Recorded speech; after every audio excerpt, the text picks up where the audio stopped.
비유에 가려진 비밀 여덟 번째, 어리석은 탐심이라는 제목을 가지고 하나님의 메시지 선포합니다. 일반적으로 우리는 저축에 관하여 돈을 저금하는 거죠. 이 저축에 관하여 좋은 것이라고 알고 있습니다. 본디 돈이라는 것은 쓰기는 쉽지만 모으는 것은 정말 어렵죠. 그러다 보니까 이 돈을 모으는 것, 여기에는 그저 내가 돈이 있으면 모을 수 있다라는 게 아니라 우리의 저축의 습관, 돈을 아껴 쓸 줄 알고요. 또 그 돈을 모아서 인내와 성실과 노력으로 모을 수 있어야 한다라는 것이 이 저축의 개념이기 때문인데요. 그래서 우리는 어려서부터 이 저축을 미풍양속처럼 아이들에게 가르치기도 하고 또 나도 그렇게 살려고 애써 왔던 것 같습니다. 자, 그러면 우리 저축을 하는 이유는 무엇일까요? 단지 이게 좋은 습관이고 또 그렇게 해야 된다라고 이야기를 하니까 하는 것은 절대 아닐 거고요. 돈 쓰는 거 싫어하는 사람 아마 없을 겁니다. 그만큼 이 저축은 어려운데 그럼에도 불구하고 저축이 좋은 것이다. 그렇게 해야 한다라고 하는 이유는 현실적으로 우리가 돈을 갖게 되면 이 돈으로 우리의 미래를 조금 더 편안하고 안전하게 설계해 갈 수 있기 때문입니다. 훨씬 유리한 거지요. 돈이 있으면 좋은 의사를 만날 확률이 높아지고요.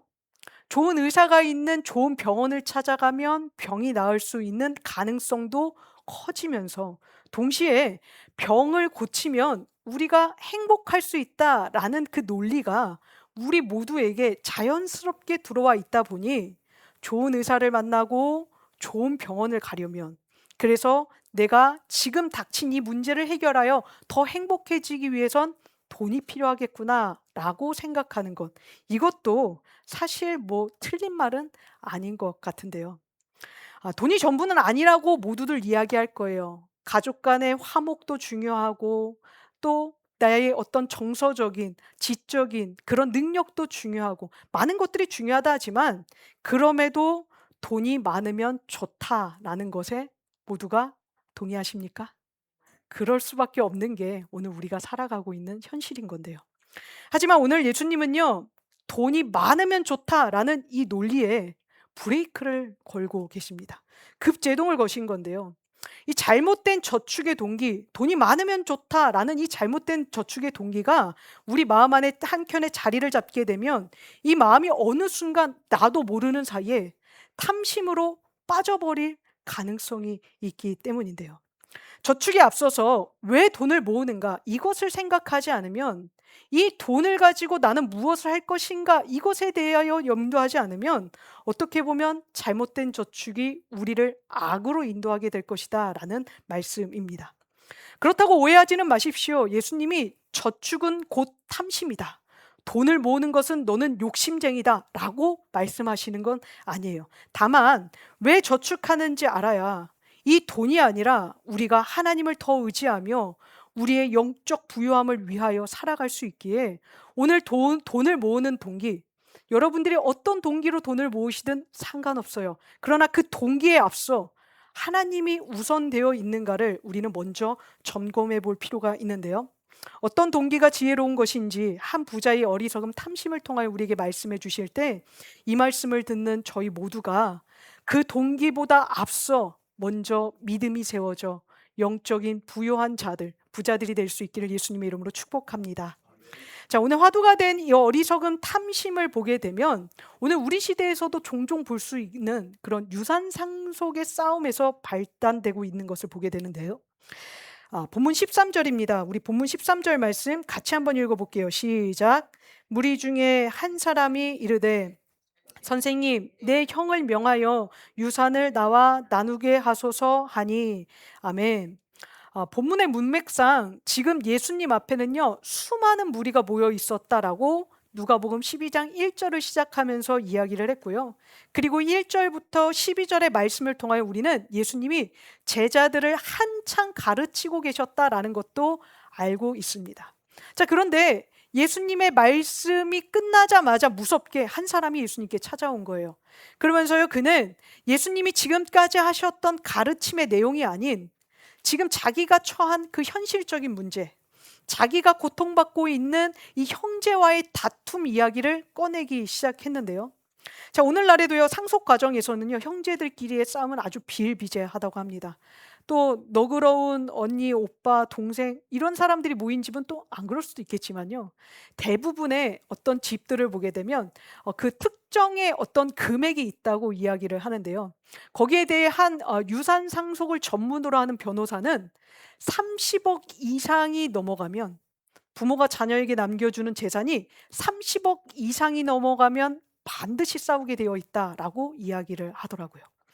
싸움을 해서라도 내가 더 많은 몫을, 이미 30억도 참 많을 것 같은데 뭐 형제가 30명은 아닐 수도 있고요. 뭐 그거보다 훨씬 적다면 많은 몫을 가져가니까 부족하지 않을 것 같은데도 꼭 그렇게 싸우더랍니다. 유산이 많으면 사이좋게 잘 나눠 가질 것 같아 보이지만 사실은 많으면 많을수록 사람의 욕심은 더 커지기 마련이다라는 것이 이 유산상속 전문 변호사가 이야기하고 있는 우리의 탐심인데요. 그런 맥락에서 오늘 예수님도요, 유산을 더 갖고 싶어 하는 이 동생인지 형인지 모르는 이 사람의 마음을 탐심이다라고 지목하고 계십니다. 그게 본문 15절의 말씀인데요. verse 15입니다. 우리 이 말씀도 같이 한번 읽어볼까요? 같이 읽게요. 시작. 그들에게 이르시되 산과 모든 탐심을 물리치라. 사람의 생명이 그 소유에 넉넉한데 있지 아니하니라 하시고. 아멘. 오늘 이 말씀을 한 사람이 와서 이야기했지만 14절은 그 사람에게 하셨던 말씀이라면 이 뒤에 말씀 그들에게 이르시되, 거기 앉아있는 모든 사람들이 사실은 이와 동일한 마음을 갖고 있었다는 건데요. 그래서 그들에게 뭐라고 이야기하시는가? 탐심을 물리치라. 사람의 생명이 돈이 많다고 주어지는 것, 사람의 행복이 돈이 많아서 갖게 되는 것 아니다라고 이야기를 하신 건데요. 자, 우리가 이 말씀을 조금 더 자세히 살펴보기 위해 우리는 유산이 어떤 의미인지를 좀 봐야 할 것 같습니다.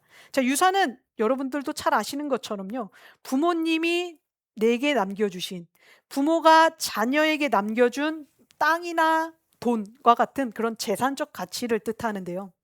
참 유산이라는 게 희한해요. 부모가 내게 남겨줄 것이 아무것도 없어요. 그렇다고 해서 부모를 원망하는 자녀는 있을 수도 있겠지만 대부분은 양심이 있다면, 바른 사람이라면 원망하지 않을 것 같습니다. 그런데요, 이상하게도 부모가 유산을 남겨주고 여기에 대한 마땅한 권리를 내가 갖지 못했다고 생각하면, 이게 처음부터 내 돈이 아니었는데도, 이게 처음부터 내 소유가 아니었는데도 불구하고 내 안에 불편함이 생겨나기 시작한다라는 거예요. 분배함에 있어서 공정하지 못하다는 것이 마치 나의 가치가 없다라고 느껴지는 것처럼 느껴지기도 하고, 또 그 공정하지 못한 것이 억울함을 가져오게 되어 있다라는 것이 바로 이 유산의 희한한 점인데요. 부모에게 당당히 요구할 권리는 아니에요. 그럼에도 공평한 대우를 받지 못할 때는 억울하다라고 느껴지는 게 바로 이 상속 과정에 생겨나는 일이다라고 이야기를 합니다. 그런 맥락에서 오늘 이 사람은 어떤 마음이었어요? 굉장히 억울해하고 있었어요. 지금 형인지 동생인지가 더 많이 가져가고, 아니면 내가 받아야 될 몫을 충분히 받지 못했다라는 것에서 지금 사기당한 것 같은 그런 억울함을 호소하고 있었던 건데요. 그런데 웬걸요, 늘 아픈 사람, 고통받는 사람, 어려운 사람, 약자의 마음을 공감해 주시던 예수님이 오히려 그 사람을 향하여 너 더 가지려고 하는 그 마음이 탐심이다라고 말씀을 하십니다. 그렇게 말씀하시는 그 탐심 속에는 이것이 부모가 남겨준 흔적이기 때문에 더 갖고 싶은 마음이 아니라, 부모가 남겨준 것이라면 그 부모를 기념하고 싶고 기억하고 싶고 그리운 마음에, 애틋한 마음에 또 갖고 싶을 때가 있잖아요. 근데 그 마음이 아니었어요. 오늘 이 사람은 더 많은 부를 다른 형제보다 내가 갖고 싶은 욕심에 그것을 달라 하기에 그것을 탐욕이라 이야기를 하신 건데요. 그 이유도 말씀하십니다. 왜 이 사람이 더 갖고 싶어 했는가? 15절 뒷부분을 보게 되면요, 사람의 생명이 어디에 있다고 믿었대요? 소유의 넉넉함. 돈이 많으면 나는 행복할 거야. 돈이 많으면 문제는 그래도 금방 해결할 수 있어. 라는 그 믿음이 그에게 있었기 때문이었다는 겁니다. 자, 여기서 생명을 뜻하는 헬라어 조에라는 단어는요, 성경에서는 사실 주로 영생이라는, 부활 후에 만나게 되는 영생, 죽은 자가 하나님의 나라에 가서 받게 되는 그 구원의 영생을 뜻하는 단어인데요. 하지만 오늘 이 본문에서는 탐심과 연결하여 죽음과 대조되는 하나의 문구로, 하나의 단어로 이 땅에서 살아 움직이는 우리의 모든 활동, 그러니까 살아있는 자가 하는 그 활동으로 생명을 이야기를 해주셨습니다. 다시 말해, 오늘 이 사람이 더 많은 유산을 갖고 싶었던 이유는 소유가 넉넉하면 넉넉할수록 나는 잘 살 수 있어, 이것을 믿었기 때문이라는 건데요. 이것이 바로 오늘 예수님이 지적하고 계시는 탐심의 정체입니다. 우리 마음 안에 하나님이 아니라 돈이 조금 더 많으면, 하나님에 대한 믿음이 아니라 이 땅에서의 어떤 권력이나 명예, 모든 것들을 통틀어 내가 그것이 조금 더 있으면 나는 잘 살 수 있어, 행복할 수 있어, 더 좋을 텐데 라는 아쉬움을 표현한다면, 그게 바로 곧 한 예수님은 탐심이다라는 이야기를 하시는 건데요. 정리하면 탐심은요, 더 많은 부를 갖고 싶은 돈 욕심이 아니라 하나님이 아닌 그 돈이 나를 지켜줄 거라는 믿음이 탐심이라라는 사실입니다. 오늘 우리가 이 탐심 앞에서 다시 한번 믿음을 점검해 볼 필요가 있다라는 거예요. 아까 처음에 서두에 말씀드렸죠. 저축이 곧 탐심은 아니라고요. 여러분들이요, 수많은 돈을, 수억의 돈을, 수억 달러를 모으셔도 그걸 가지고 부자다라고 해서 탐욕이 많다라고 이야기할 수는 없어요. 하지만 그 돈을 보며 내가 행복할 수 있겠구나. 그 돈을 보며 그래, 내가 좀 미래에 나중에 아프더라도 괜찮겠지라고 오늘 우리의 마음을 잠시 내려놓고 있다면 그게 곧 탐심이다라고 이야기를 하시는 것인데요. 그러면서 예수님은 이 탐심을 더 정확하게 우리에게 알게 하시기 위해 한 가지 비유를 들어주십니다. 그 비유가 본문 16절부터 20절까지의 말씀인데요. 자, 그 내용을 한번 보면 그 내용은 이렇습니다. 한 부자가 있었대요. 자, 이 부자라는 명칭답게, 리치라는 이 명칭답게 그는요, 남들보다 부유하게 살고 있었다는 것을 우리는 알 수 있는데요. 자, 그런데 웬일인지 이번에 지은 농사가요, 그 전보다 훨씬 더 많은 풍년, 대풍을 맞이했다고 합니다. 유대 땅에서의 농사는 기본적으로 사람이 열심히 가꾸고 물을 대어주고 노력하는 인간의 노력보다 하나님께서 이른 비와 늦은 비를 내려주시고 적절한 햇빛을 내려 그렇게 열려지는 그 결과물이 농사라고 사람들은 이해하고 있었는데요. 따라서 오늘 아마 이 비유를 들으면서 사람들은 와, 부자 진짜 열심히 일하고 살았나 보다. 참 복 받았네. 아유, 참 좋은 일 많이 했네. 이렇게 생각하지 않고 오히려 하나님이 복을 주셨네, 참 운이 좋았다, 이렇게 생각했을 것이라는 건데요. 자, 그 엄청난 소출, 그렇다면 얼마만큼 거둬들었기에 오늘 하나님은 사람들이 이야기를 들을 때 우와, 나도 저만큼 있으면 진짜 남부럽지 않겠다 라고 마음을 갖게 했을까? 자, 그 양을 표현한 말씀이 본문 18절인데요. 자, 18절의 말씀을 보니까요, 이렇게 이야기를 하시죠.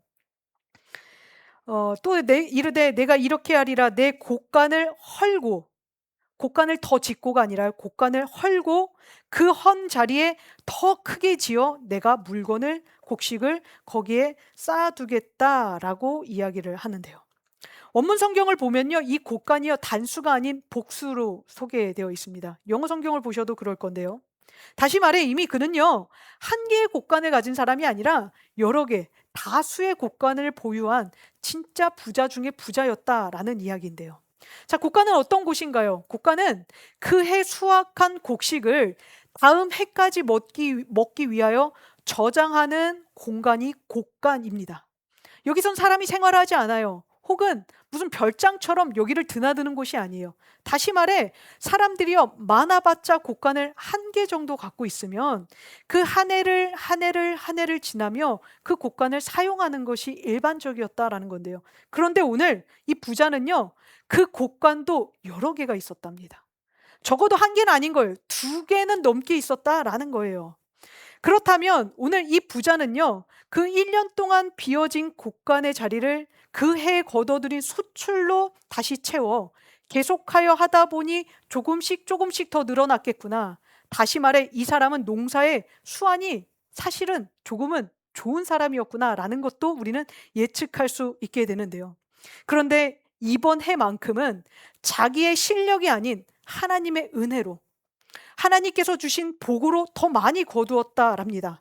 그래서요, 이 곡간을 사용하는 데 있어서 사람들이 왜 더 짓지 않냐면, 그 곡간을 가득 채웠다 할지라도 1년이 지나면 그만큼 먹잖아요. 그러니까 또 그만큼 어떻게 돼요? 비어요. 비면 또 그 해 거둬들인 것을 또 가둬둡니다. 그렇게 하기 때문에 곡간이 더 많이 필요하지 않았던 것인데, 오늘 이 부자는요, 지금 비어있는 곡간을 가득 채우고도 더 부족하기에, 그래서 곡간을 짓겠다라고 이야기할 만큼 엄청난 수확을 거둬들였다라는 이야기입니다. 자, 그리고 우리가 함께 다시 한번 부자라는 것을 생각을 해볼게요. 부자. 자, 여러분들 부자 되고 싶으시죠? 자, 부자 되려면 어떻게 하셔야 되는지 아십니까? 부자 되려면 어떻게 하셔야 되는지 아세요? 제가 여러분들에게 부자 되는 비법 가르쳐 드릴게요. 안 먹고 안 쓰고 안 주면 돼요. 그래도 안 될 수도 있겠지만, 이렇게 거둬들인 수완이 있는 사람들이요, 자기가 법만큼 안 쓰고요, 법만큼 안 나눠주고요, 법만큼 모아두면, 저축하면, 그러면 부자 될 수 있다고 이야기를 해요. 이것은 제가 하는 이야기가 아니라요, 지금 예수님도 말씀하시고 고대로부터 쭉 이어져 온 부자들의 습관이다라고 이야기를 하는데요. 부자들의 습관을 한 들여다보니까 그들의 특징이 뭐냐면 검소하다라는 거예요. 항상 아끼고 자기가 쓰는 것보다 덜 쓰고, 또 써야 될 때는 잘 쓰는 부자들도 있겠지만, 대체적으로 부자들은 우선 안 쓰는 방향을 생각하는 사람들이 부자들이다라고 이야기를 하는데요. 그런 맥락에서 사람 살리고 사람 먹이고 사람 사랑하는 우리는 부자 되긴 좀 그런 것 같습니다. 사람 먹여야 천국 가죠. 천국 가야 하나님께서 우리에게 또 상급 주시죠. 이 원리를 우리는 알고 있기 때문에 부자 되기는 좀 어려울 것 같지만, 어쨌거나 오늘 본문으로 돌아와 부자는 누가 되냐면요, 옛날이나 지금이나 검소한 사람이 된다라고요. 또 지금은 돈이 돈을 벌어오는 시대니까요, 많이 투자하면 투자에 대비한 만큼 많이 거둬들일 수 있지만, 고대 사회에서는 정말 안 쓰고 안 먹고 안 입어야, 그래야 모아서 부자 될 수 있었어요. 다시 말해, 부자가 되려면 남에게만 인색한 게 아니라 나한테도 인색해야 될 수 있는 게 부자였다라는 이야기인데요. 그리고 오늘 본문을 보니요, 실제로 이 사람은요, 자기에게도 굉장히 인색했다라는 것을 볼 수 있습니다. 우리 본문 19절 말씀인데요, verse 19, 우리 같이 함께 읽을게요. 시작. 또 내가 내 영혼에게 이르되, 영혼아, 여러 해 쓸 물건을 많이 쌓아두었으니 평안히 쉬고 먹고 마시고 즐거워하자 하리라 하되. 아멘. 자신이 정해놓은 그 어떤 기준까지 재산을 쌓기로 결정한 이후, 그는요, 그 기준에 도달하기까지 쉬지 않고 일했고요, 먹고 마시는 것조차도 절약하고 있었음을 볼 수 있는데요. 왜 그랬을까? 저장하지 않으면 내년에 어떤 그 지출이 나가서 내가 어떤 어려움을 만나게 될지 몰랐던 거예요. 부자에게도 부자 나름의 염려가 있었다라는 것이 오늘 이 본문에서 여러 해 쓸 물건에 나오는 그의 마음인데요. 그런데 이번에 대풍을 맞으면서 그의 마음이 확 변했답니다. 여러 해 쓸 물건을 많이 쌓아두었으니, 무슨 말이에요? 내 노후가 확실해졌대요. 예전에는요, 내가 1년 벌어서 1년 사는데 그 다음 해가 어떤 해가 될지 모르니까 좀 더 모아놓아야 되겠다라는 생각을 하고 있었다는 겁니다. 그런데요, 여러 해 쓸 물건을 쌓아놓고 보니, 야, 이제는 염려 없네, 이젠 걱정 없겠다, 내가 하고 싶은 대로 살아도 되겠다 라고 마음을 바꾸며 그의 노선이 변경되었다라는 건데요. 요즘 말로 맛집 다니고 여행 다니면서 내가 해보고 싶었던 것들 다 해보자 라고 이 부자의 마음이 바뀌었다라는 겁니다. 돈이 그의 미래를 바꿔버린 거예요. 사실 어떻게 보면 이런 이야기 들을 때 로또 맞았다는 사람, 주식 대박 났다는 사람, 우리 가끔 부러울 때 있잖아요. 그러면서도 한켠으론 믿음의 사람은 거기에 휩쓸리면 안 돼 라고 우리의 마음을 다시 닫긴 하지만, 그래도 부러운 건 부럽잖아요. 부러운 이야기예요. 돈 걱정 없이 살고 싶은 마음이 우리 모두에게도 있기 때문인데요. 그런데 하나님이요, 이때 그 마음을 먹는 그 순간에 그때 찾아오시면 그때부터는 지옥문이 열리기 시작한다고 말씀합니다. 그 지옥문이 오늘 그에게 열렸던 것을 통하여 우리에게 들려주시는데요. 탐심이 왜 어리석은가? 우리 본문 20절 말씀 같이 한번 읽어보겠습니다. Verse 20 같이 읽습니다. 시작. 하나님은 이르시되 어리석은 자여 오늘 밤에 내 영혼을 도로 찾으리니 그러면 내 준비한 것이 누구의 것이 되겠느냐 하셨으니 아멘. 부자가 놓친 중요함이 무엇이었냐면요, 노후 대비보다 더 중요한 것이 사후 대비라는 것을 몰랐다는 거예요. 진짜 중요한 게 뭐냐면 우리 인생을 살면서 우리는 지금 당장 오늘의 일, 그리고 내일 혹시 닥쳐오게 될 미래의 일, 여기까지는 준비를 하면서 살아가지만 죽어서 일어나게 될 그 다음 일들은 너무 망각하며 사는 게 우리의 어리석음, 또 이 부자의 어리석음이었다라는 사실인데요. 이 중요함을 몰라서요, 이 부자는 어리석은 자로 전락했답니다. 사실 정확하게 말하면요, 부자는 인색한 사람이었지 저축의 습관이 있었던 사람은 아니었어요. 만약에 저축의 습관이 있었고 그것을 좋은 것이다라고 이해하고 있었다면 그 사람은요, 아무리 큰 수확을 거둬들였다고 할지라도 삶의 방향을 갑자기 노선을 바꾸지 않았을 거예요. 내가 많이 모아놨으니까 나 이제 내 마음대로 살래, 이렇게 하지 않고요, 오히려 더 많이 모은 것을 그냥 쌓아놨을 거예요. 그리고 자기는 또 원래 살던 대로 그렇게 살았을 것이라는 말입니다. 그런데요, 오늘 이 부자는요, 노후가 준비되었다라고 생각이 드니까 갑자기 달라졌대요. 지금까지 못 해본 것들에 대한, 지금까지 하지 못한 것에 대한 그 아쉬움이 욕망으로 터져버린 것인데요. 그러면서 오늘 예수님이요, 부자의 비유를 빗대어 형의 유산을 나눠달라는 그 사람은 물론 그들과 함께 있는 지금 이 땅에서 하나님보단 돈이 더 중요하지 라고 생각하는 그들에게 너희가 갖고 있는 마음이 지금 돈이면 다 해결될 것 같아 라는 마음이라면 그것은 어리석음이다 라고 들려주고 계신 건데요. 하나님 없이 돈이면 다 된다는 마음으로 기대에 부풀어 내일을 꿈꾼 이 부자, 하나님 없이 형의 유산을 내가 더 많이 가지면 나는 행복할 거야 라고 착각한 동생, 하나님 없이 돈만 조금 더 있으면 나는 행복할 것 같은데 라고 생각하는 우리, 그 모든 사람들의 마음에 오늘 하나님이 없이 돈이 자리 잡고 있다면 오늘 예수님은 그게 어리석음이다 라고 이야기를 하시는데요. 돈이면 다 된다는 생각으로 하나님 없는 내일을 꿈꾸는 마음이 어리석은 탐심이라는 사실을 반드시 기억하시길 예수님의 이름으로 축복합니다.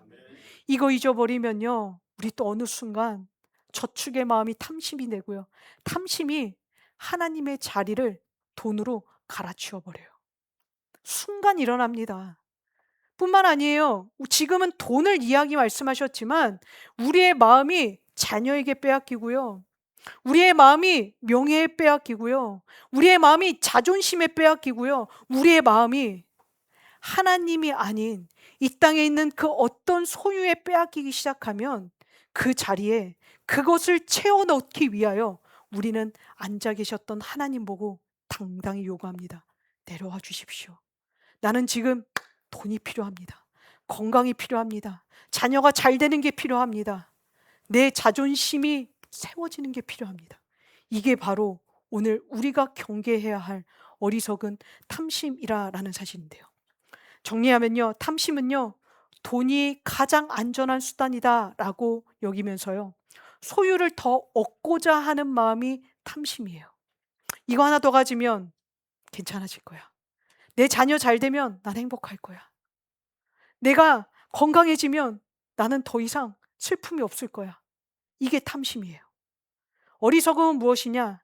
하나님 없이도 돈이 있으면 된다, 이 생각으로 내일 이 돈이 내게 위안을 주고 이 자녀가 내게 희망이 되고 내게 가져 있는 그 무언가가, 이 땅의 그 어떤 것이 내게 즐거움이 된다면 그게 바로 어리석음이다 이야기를 하시는데요.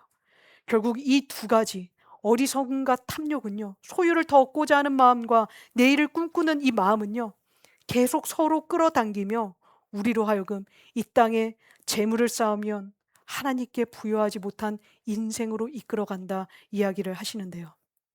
말씀을 마무리합니다. 오늘 죽어도 이상하지 않을 것이 우리의 인생이라는 것 정말 믿어지십니까? 그런데 왜 우리는 죽지 않을 것처럼 살아갈까요?